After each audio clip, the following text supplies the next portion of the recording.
This is Democracy, a podcast about the people of the United States. A podcast about citizenship, about engaging with politics and the world around you. A podcast about educating yourself on today's important issues and how to have a voice in what happens next. Welcome to our new episode of This is Democracy. This week, amidst all the discussion of American domestic politics, we are going to focus on international affairs again, and on an old topic, a topic that's been with us for a few years now, but a topic that remains as urgent and as significant to all elements of politics and strategy in our world today as it has ever been. That is the war in Ukraine, which has entered another phase of escalation. It's hard to believe that that's the case, but has entered another phase of escalation, in particular with the incursion of Ukrainian forces now into Russia, into the Kursk region of Russia in early August of 2024. This is a strategy pursued by the Ukrainians to take the war to Russia and try to put Russia on the defensive after months of apparent Russian gains in Ukraine. And it has only, of course, escalated this terrible, terrible war. We are joined today by our good friend and someone who was already a leading scholar in Mensch, but has really distinguished himself, I think, in a way that I deeply admire in bringing scholarly acumen and integrity, and integrity in his search for facts and an effort to really articulate and elucidate those facts for others. This is our friend and frequent guest, Professor Michael Kimmage. Michael, thank you for joining us today. Such a pleasure to be back with you both. As many of our listeners know, Michael Kimmage is a professor of history at Catholic University of America in Washington, D.C. He has now been a fellow at so many institutions, I cannot really list them all, but he is a prominent figure both in the U.S. think tank world, the Woodrow Wilson Center, and many other locations, as well as think tanks across Europe and elsewhere. He was a member of the policy planning staff at the U.S. State Department from 2014 to 2017, where he had the Russia-Ukraine portfolio, and he's the author of numerous highly regarded books. The one I want to highlight today is his most recent book, Collisions, which I think is one of the very best histories of the war in Ukraine. It's, of course, a war that continues, so it's not only a contemporary history, it's an ongoing history. And I expect, Michael, you're just writing new chapters as we speak, yes? Well, not literally, but of course they are unfolding before our eyes. So it is conceivable that one could write a sequel to this book, certainly. Well, I'm sure you will, and in many forms, actually. Before we turn to our discussion of the war in Ukraine, we have our poem from Mr. Zachary Suri, of course. What's the title of your poem today, Zachary? Bloodstains. Okay, let's hear it. It has been years of war, of blinding light, of waking up to sirens knowing why, of waking up in trenches in the night, or shelters miles from the burning sky. It has been years of war, of snow turned red, of waking up to count the stolen things, of waking up to mourn and grieve the dead, the children flying up on angels' wings. It has been years of war, a year of war, and we are tiring of our sympathy. So look away and try now to ignore the pain of people who are not as free. It does no good. The hurt will still remain. The blood's still there when we ignore the stain. That's a very rueful poem, Zachary. What is your poem about? My poem is about how easy it is to become numb to violence, particularly when there's so many wars raging around the world.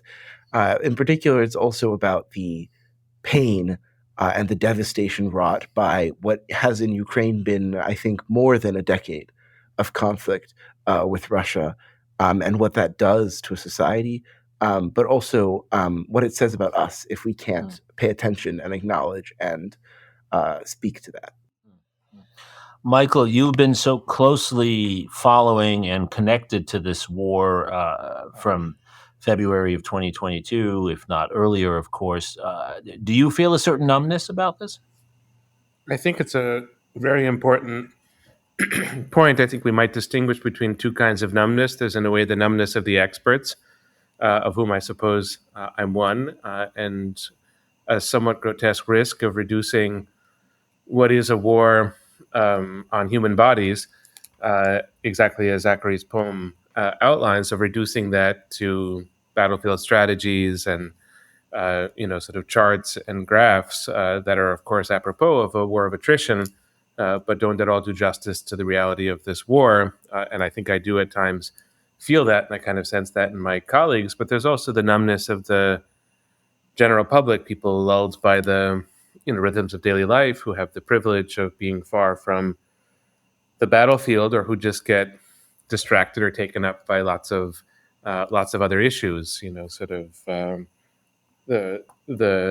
more quotidian, less consequential news of the day. And I think it would be a disservice to say that this numbness is not an important factor now in our political life here in the United States, but also I think in Germany and in many countries that are pretty significant supporting the Ukrainian war effort. So it's an aesthetic point in a way in the poem, but I would also say that it's a political point and one of the real conundrums of a long and lengthening war. So, Zachary's poem, I think, hits the subject right at the core.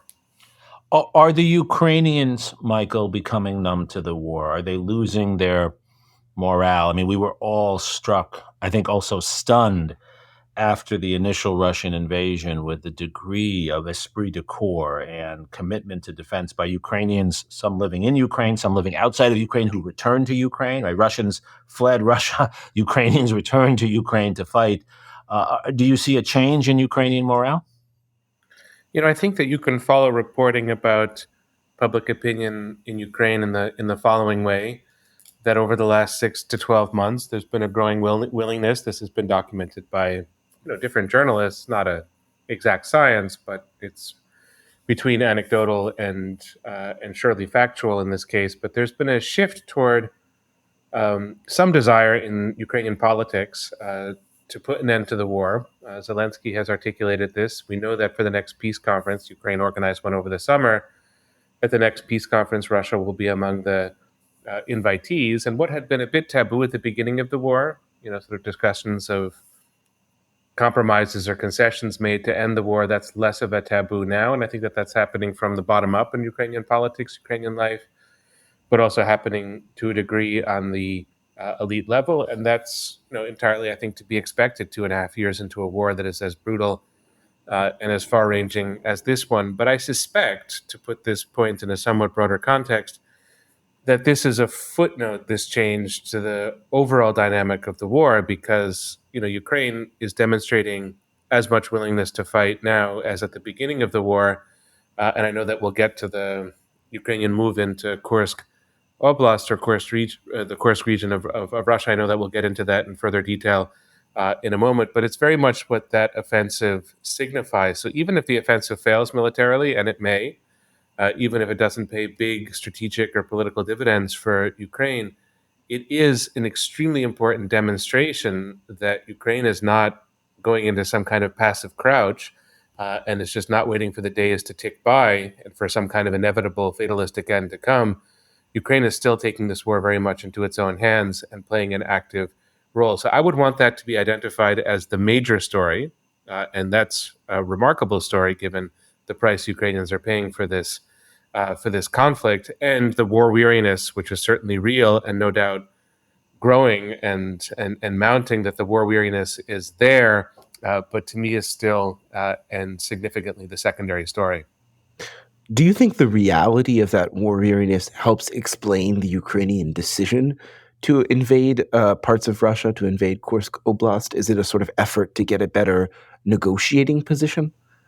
I don't think the negotiating position argument makes too much sense to me, or it doesn't make sense to me in the immediate military and political context of the war. Russia will negotiate an end to the war if they can get big territorial concessions.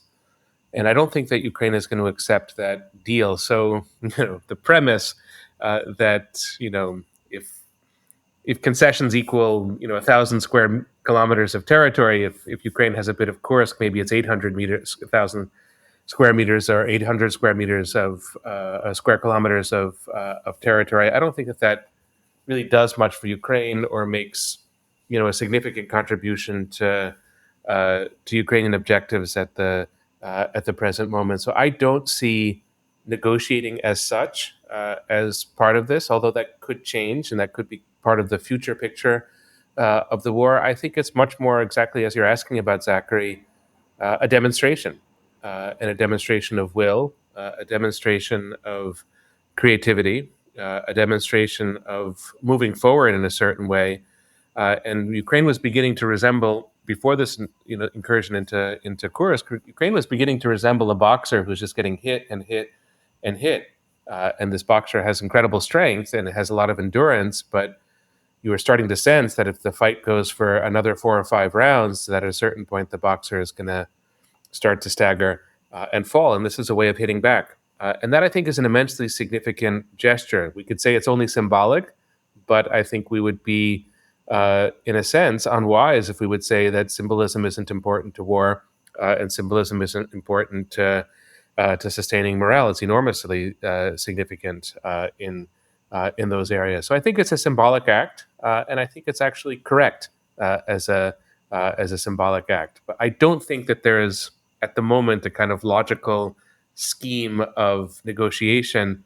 And we can go into this point in greater detail if you wish, but I do think that any Ukrainian plan to trade territory for peace is probably a self-defeating plan, in the sense that Russia will take it, pocket it, and reinvade at a certain point. And I think Zelensky and his staff are absolutely aware of that. So I would situate the war elsewhere, or rather, not the war. I would situate this incursion elsewhere.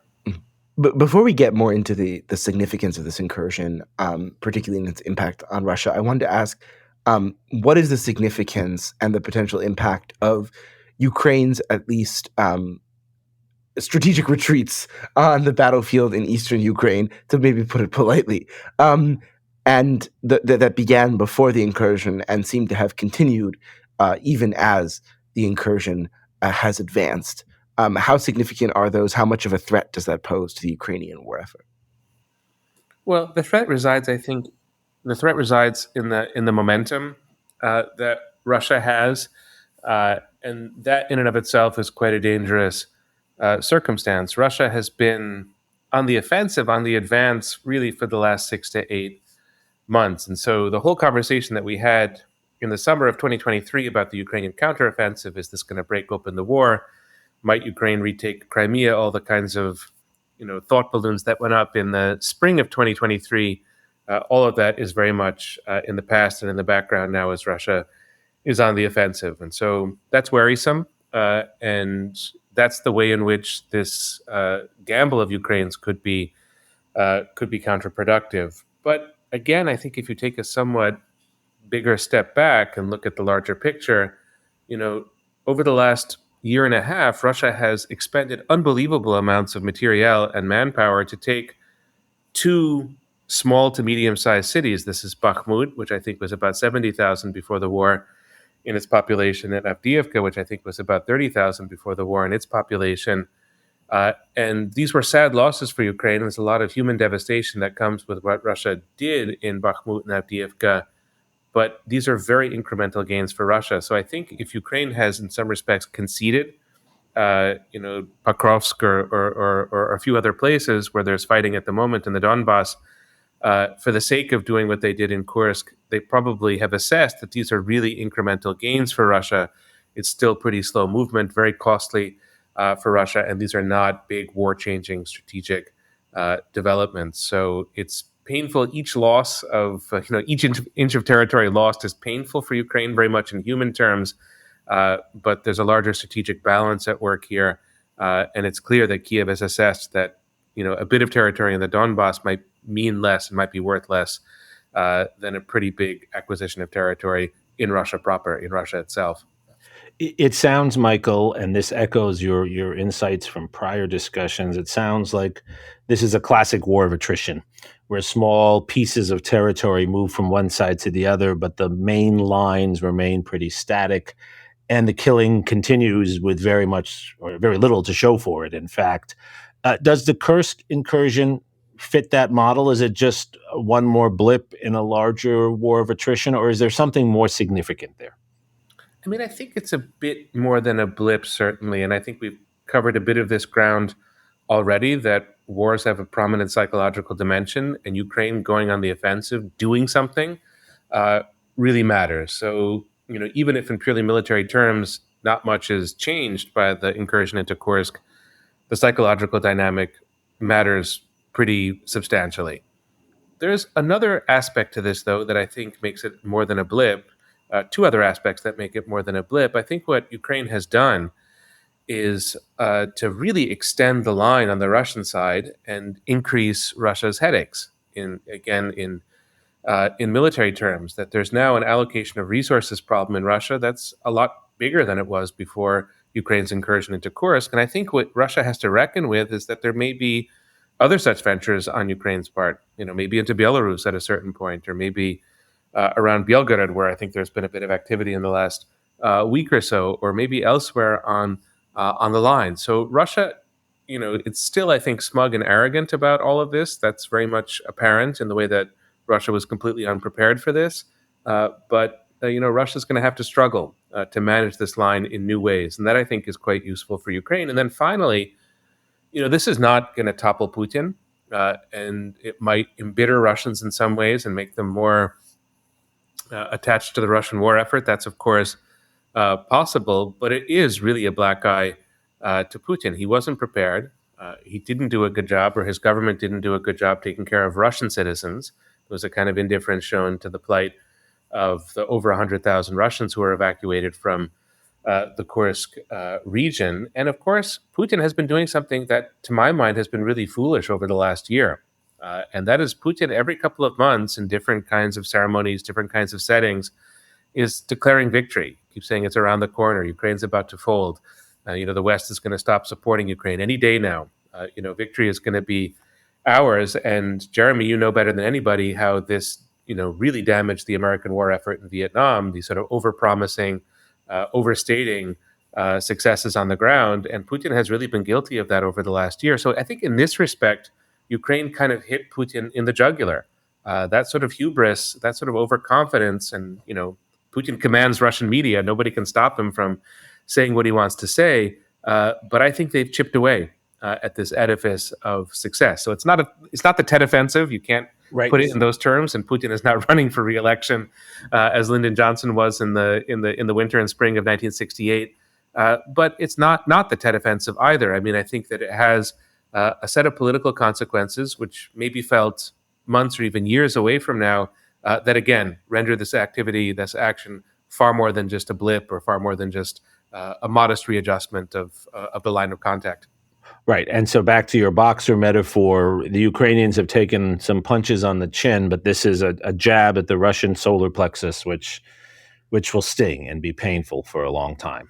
Yeah, and it's now 3 weeks in running that Russia has not been able to expel Ukraine. And, there is, I think, quite a bit of embarrassment there. Putin is vulnerable politically, not so much on the left, although I wouldn't exactly use these terms left and right for Russian politics. They're, it's a different spectrum. It's a different political culture. But Putin is not vulnerable so much from the Moscow intelligentsia and from Western leading quote unquote liberals in Russia. There aren't too many of those people left, and they're very reluctant to speak up because of how repressive Russian politics has become. But from the beginning of the war, Russia, or Putin rather, has allowed a kind of dialogue or debate about the war in right-wing, or at least pro-military, pro-war channels on Telegram and other platforms. This is a new dynamic in Russian life, and has that sort of uncontrollable social media quality, but you have to be, sort of on board with the war.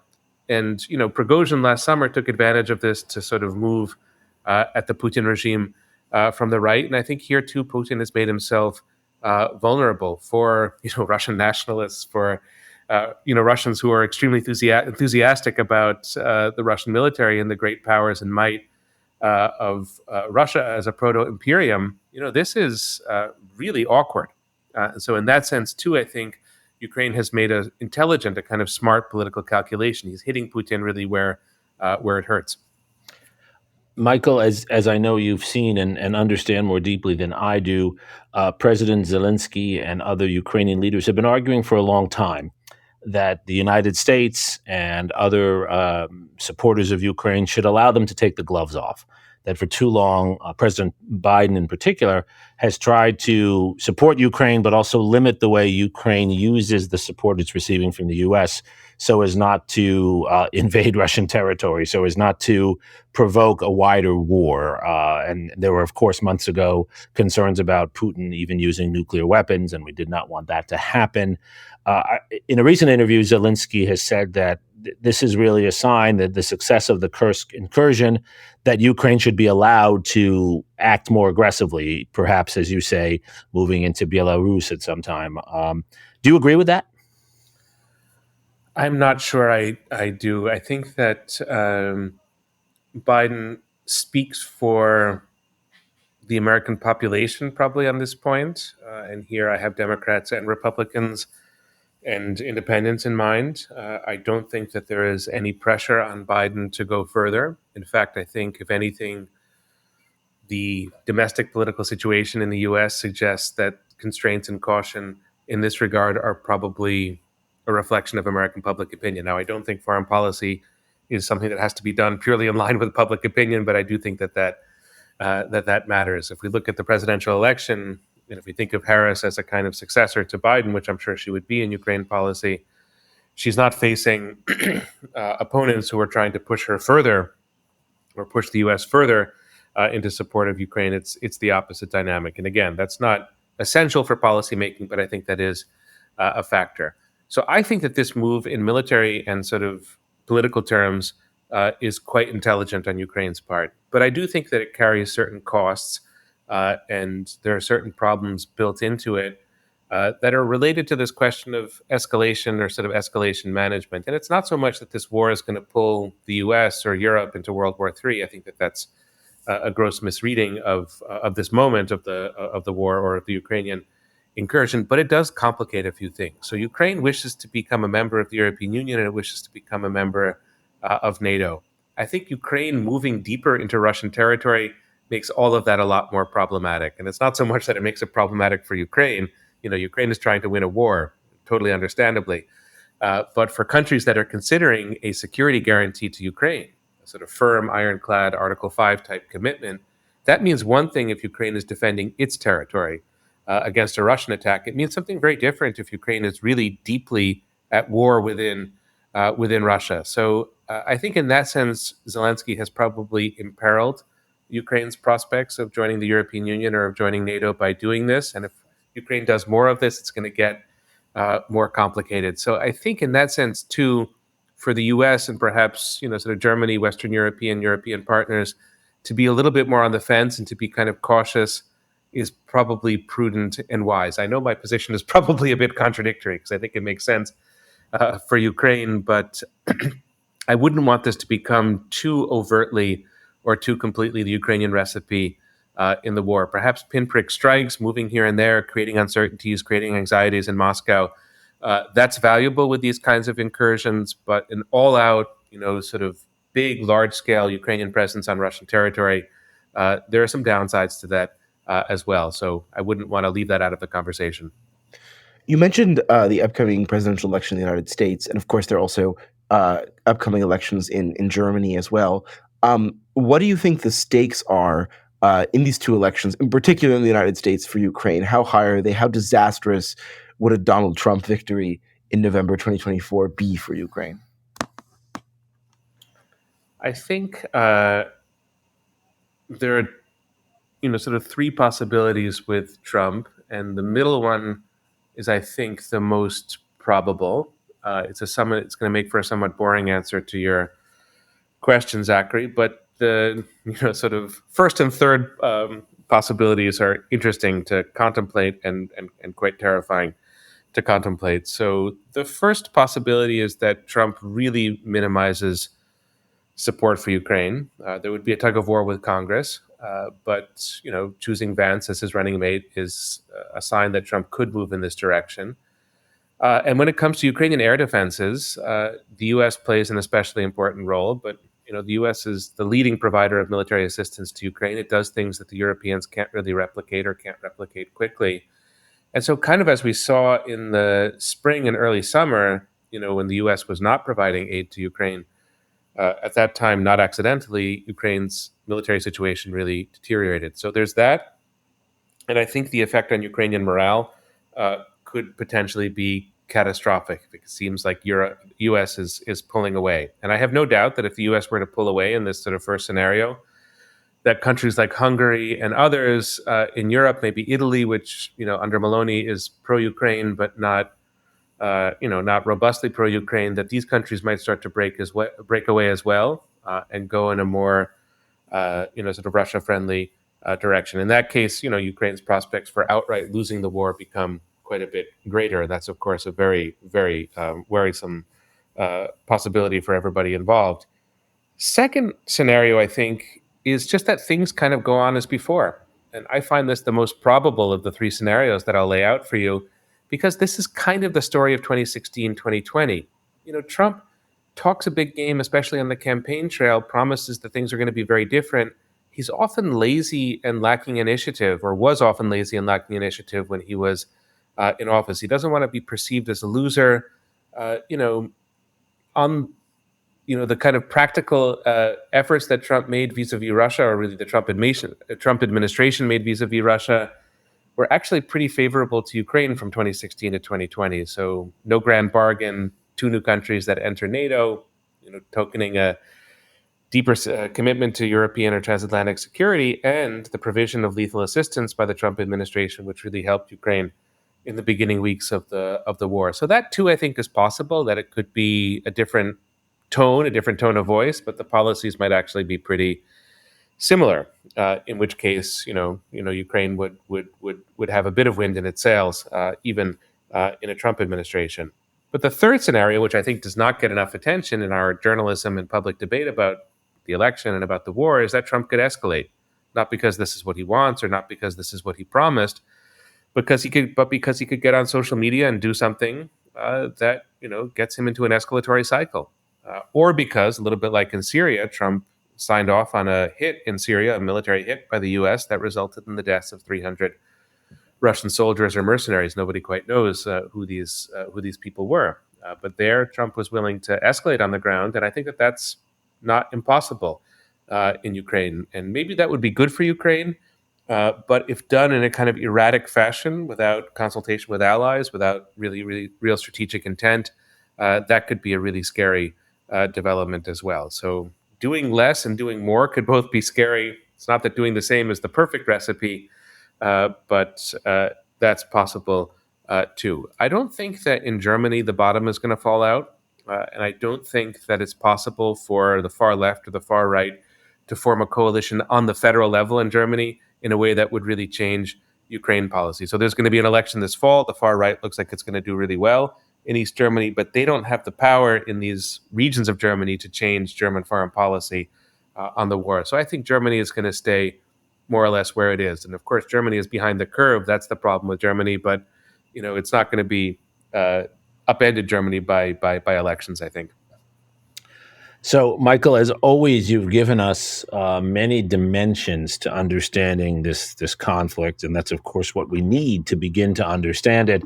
But where do you see it going? I mean, regardless of whether Trump or Harris is elected, regardless of what happens in Germany, much of what determines the course of the war is what's happening on the ground, right?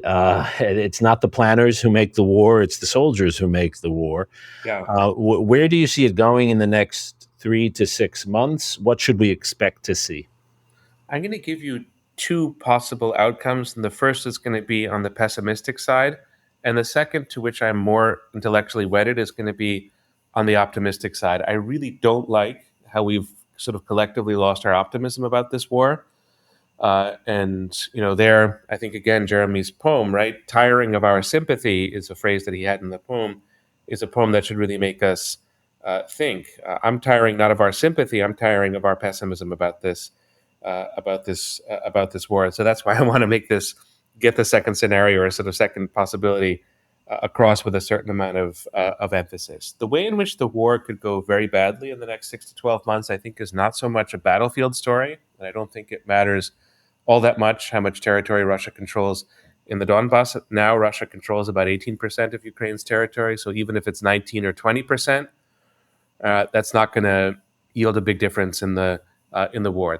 The place to look at the present moment is not exactly the battlefield. The place to look is Ukraine's electrical grid and Ukraine's heating capacity, because Russia has just been eating away at that and pounding away to the extent that Ukraine is going to go into the winter. It's a lot of cold weather there, and there's not going to be enough electricity and not enough heating supply to keep people warm, to keep businesses running, to keep things well lit. And that could generate another wave of refugees. That could really pressure Zelensky to do something. We've talked about war weariness. If Ukraine goes through a really hard winter, I wouldn't want to say that all bets are off. I don't think Ukraine would surrender under those circumstances. But the war could change, and it probably could change precipitously and quickly. Again, war of attrition. Many times in this podcast, we've talked about the First World War and how that comes to an end, and the kind of implosion of Germany from within as a result of the embargo, as a result of the war. But it was a domestic political implosion, and I do have concerns in that regard, and they're winter concerns. We're entering the winter of our discontent in that regard, and there's a lot to worry about there. But here I want to flip the switch a bit, and I want to talk about how the war is actually going in some ways in the right direction, or could be going in the right direction. So there was a Washington Post article about how before August 6th, which is the date that Ukraine entered into Russia in Kursk, there was an article about how Ukraine and Russia were beginning to talk about some kind of deal. This was not a deal about territory or a deal about ending the war, but it was a deal that if Ukraine would start striking less Russia's electrical grid and fuel supply, Russia would do the same to Ukraine, that there would be a kind of negotiation about not hitting certain kinds of targets. I have to say I find this enormously encouraging, because I think it may mean, and I think Russia and Ukraine will return to this at a certain point. August 6th sort of suspended these discussions and negotiations. It may mean that we're entering the second phase of the war. The first phase of the war is the really active phase with all the, sort of the big battles, set piece battles, big changes on the battlefield. Second phase of the war may be a phase of the war in which Russia and Ukraine find and agree upon certain rules of engagement, gradually recognizing that neither side is going to get everything that they want. They can't win the war outright, neither Russia nor Ukraine, but that rules of engagement might be useful. Rules of engagement would lower the cost for Russia, and Russia is paying high costs for this war, even though one can argue that costs don't matter in Russia. I don't think that that's true, but Russia is paying high costs, and of course, Ukraine is paying immensely high costs for the war. So if we get to rules of engagement, to the sort of second stage of the war, I think what we can start to envision is a third phase of the war, where the war would begin to minimize. It would be a grueling war of attrition still. There would be a line of contact that would be fluid. It would still be a war. That's sort of what I envision. I think that this war is going to go on for many years to come. But if there are rules of engagement, and if the war can be minimized, I think Ukraine can start moving forward as a society and as a country, as a polity, in ways that would be material and meaningful and important. Now, if we say that only victory can make us optimistic about the war, and we've got to have it all, I think we're going to be in a state of permanent frustration. If we can move this war forward from a brutal war that's anarchic and very wide-ranging to certain rules of engagement, to a somewhat contained and minimized conflict, I think that that's progress, and I feel inklings of that at the present moment. Michael, maybe this builds on that last scenario, but it does seem to me historically that there are two ways that wars of attrition end. One is the World War I, November 1918 end, when one side just collapses from the weight of the war. And as you pointed out, the scary possibilities that could happen with Ukraine. It seems unlikely that Russia will collapse anytime soon. And it seems unlikely that Putin will lose power. That doesn't mean it's impossible. But the second way that wars end, and maybe this is what you mean by rules of engagement, one side, usually the aggressor or the initial aggressor, decides they don't want to fight anymore. And usually they don't admit that they were wrong. In fact, they rarely do. But usually they declare victory and leave, or they declare victory and massively reduce. So I think of the Russians actually in Ukraine in earlier periods, historically fighting Germans and others. I think of Russia in Afghanistan in the 1980s. I think of the United States in Iraq. Is that a possible scenario? Yes, I think it very much is. Now, it's going to be hard for Putin to declare victory, if he's not able to claim territories, if these territories are under attack. I mean, the politics of it are very tricky on the Russian side, and if Russia begins to minimize without visible gains, but I think that's sort of the destiny to which Russia is condemned one way or another. There could be political consequences, and it could be difficult. It could be difficult for Putin, but I think that that's a really distinct possibility with this conflict, especially if we start to get certain tacit agreements between Russia and Ukraine, and maybe these could be agreements over Crimea, for example. And it's not that Ukraine would grant Crimea to Russia; that would be really, sort of crazy, and I don't think that that's doable with Ukrainian domestic politics, fortunately. But maybe Ukraine would agree not to attack Crimea, and in return, Ukraine would get certain agreements that Russia would maybe hold off on the city of Kiev, and then you kind of build on that. It's not exactly confidence-building measures because I don't think Ukraine's going to have a lot of confidence or trust in Russia for many decades or even generations to come. But it's a kind of quid pro quo, realpolitik that delivers tangible benefits, especially if this is done, behind the scenes and kind of secretively. So Russia's concessions wouldn't have to be openly admitted to as concessions. But I think that would simply be a positive step. And so what we might get, and this is something I could envision 5-10 years from now, are certain forms of normalization for Ukraine that proceed from that. Now, I think Russia would have to accept, if this is the state of affairs that would obtain, that it would not be able to normalize relations with Europe or with the United States under these circumstances.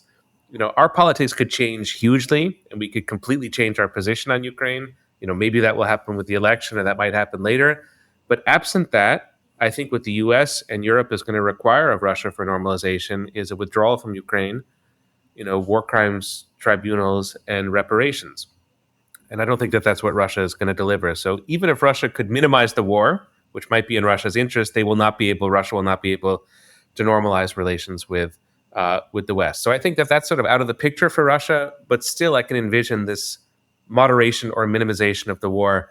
And maybe that does amount, as you're asking about, Jeremy, maybe that does amount to Russia kind of declaring victory and in effect beginning to turn tail and move on to other things.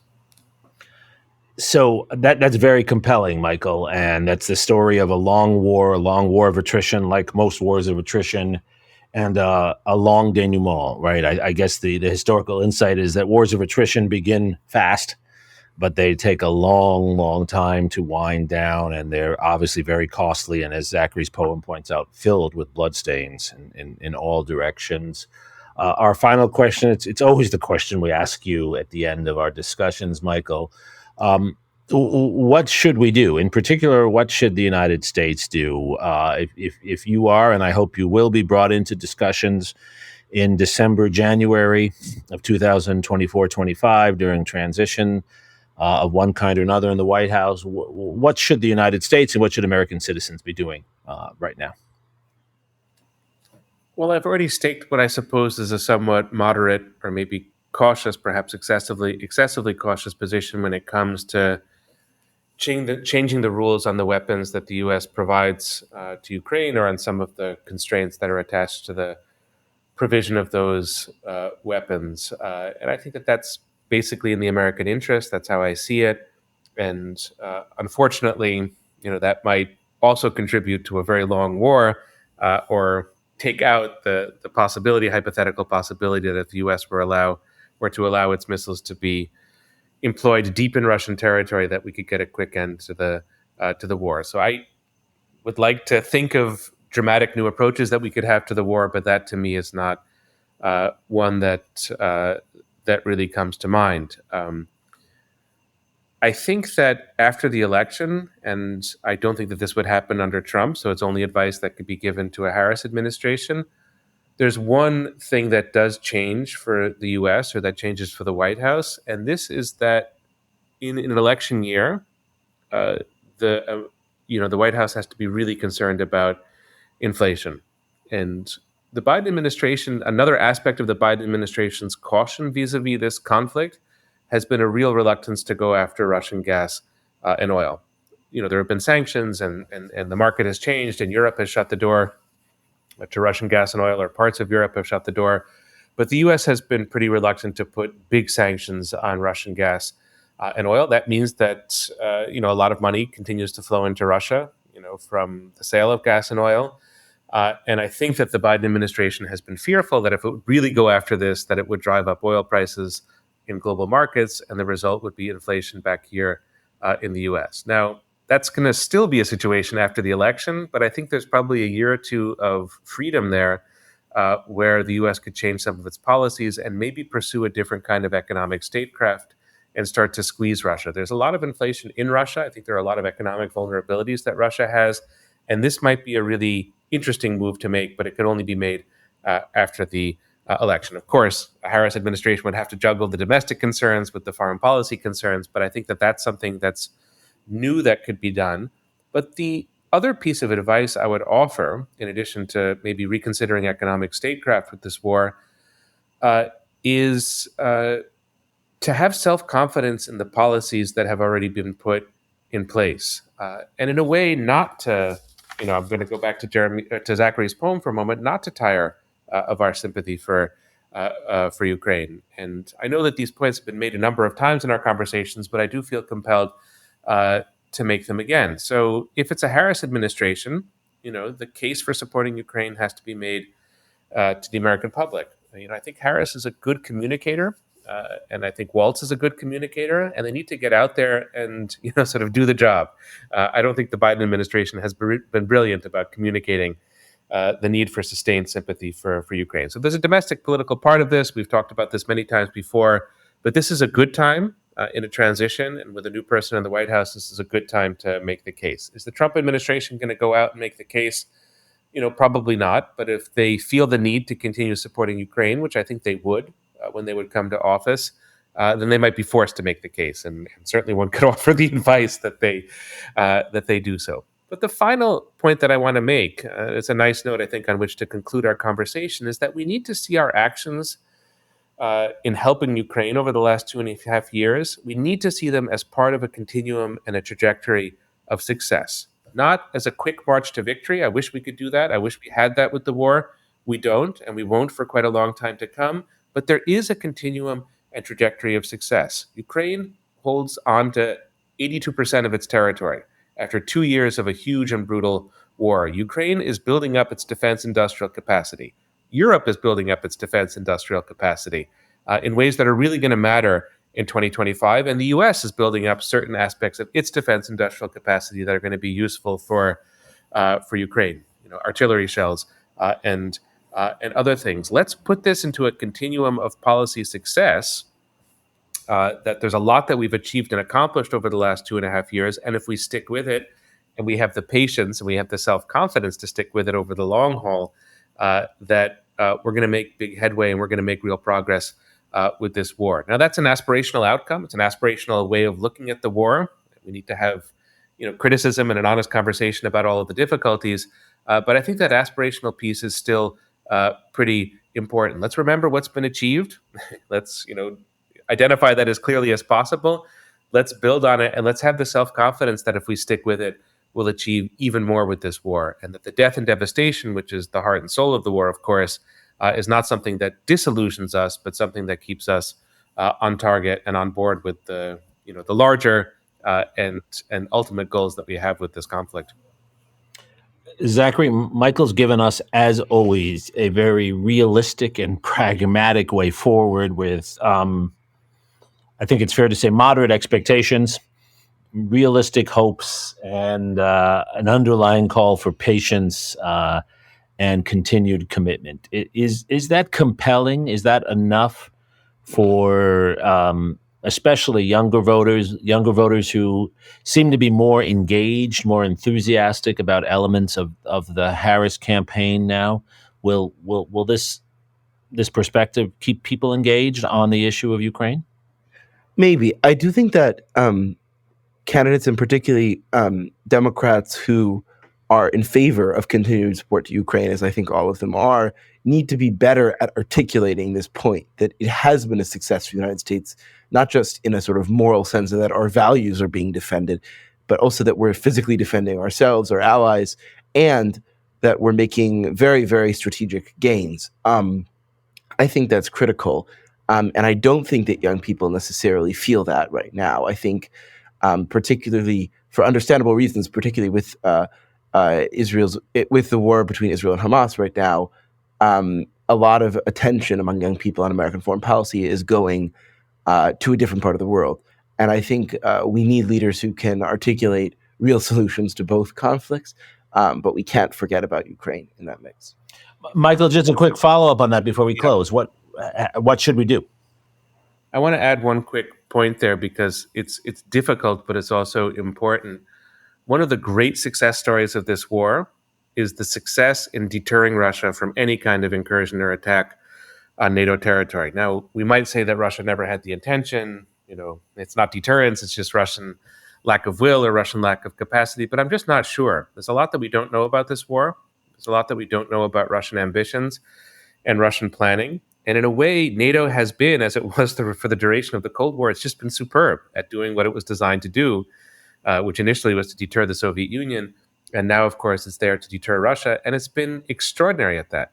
In a way, NATO has been a hero of this conflict. I wish it had been more of a hero on the battlefields of Ukraine, and I wish it had really contributed to a quick end to the conflict. But that's not something that we can point to. But on the side of deterrence, this has just been an absolutely extraordinary moment, and I think very much a Biden administration success story. So thinking about the Democratic Party, one of the things that the party has to learn, and it's really not easy, is to tell the story of deterrence as a story of success. In a way, that's why you have NATO. That's why you have something like NATO, is to deter Russia when Russia has become so bellicose and so radical. But it's sort of like explaining the sound of one hand clapping, right? To explain the achievements of deterrence. When you don't see the effects, that's when you see the success of deterrence. And that's, a very, very tricky story to tell. But, Democrats have been eloquent in the last couple of days. They can tell a lot of stories. Well, it seems to me that's one of the clear takeaways from the convention. This is yet another of the stories that needs to be well told. I think that's spot on, Michael. I think, one of the challenges is always to explain the events that did not happen. Yes. And the important things we've done to prevent those things from happening, which could have happened otherwise. And I think that's one of the real takeaways today. It's not that the incursion into Kursk has fundamentally changed the war, but as you say, it has shown both within the Allied side, but also to Russia and others, that Ukraine still has very strong legs and is in this war for the long term and fighting for the right reasons. And that has to be a story that Americans continue to rally to for the cause of democracy and defending the West, as you say. Yes?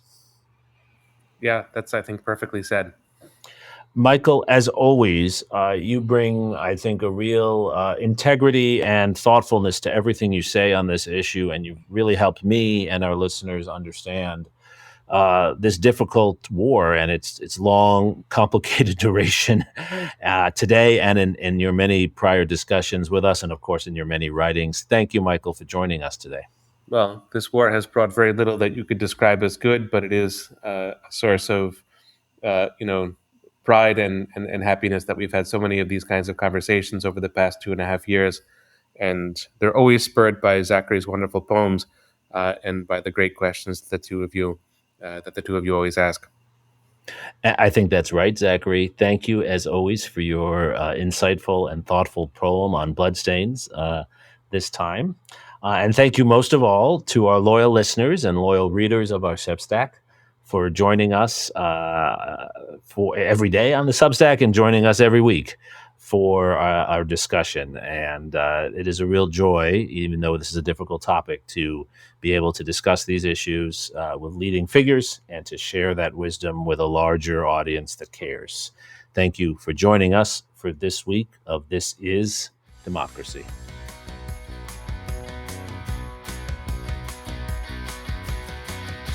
This podcast is produced by the Liberal Arts ITS Development Studio and the College of Liberal Arts at the University of Texas at Austin. The music in this episode was written and recorded by Harris Codini. Stay tuned for a new episode every week.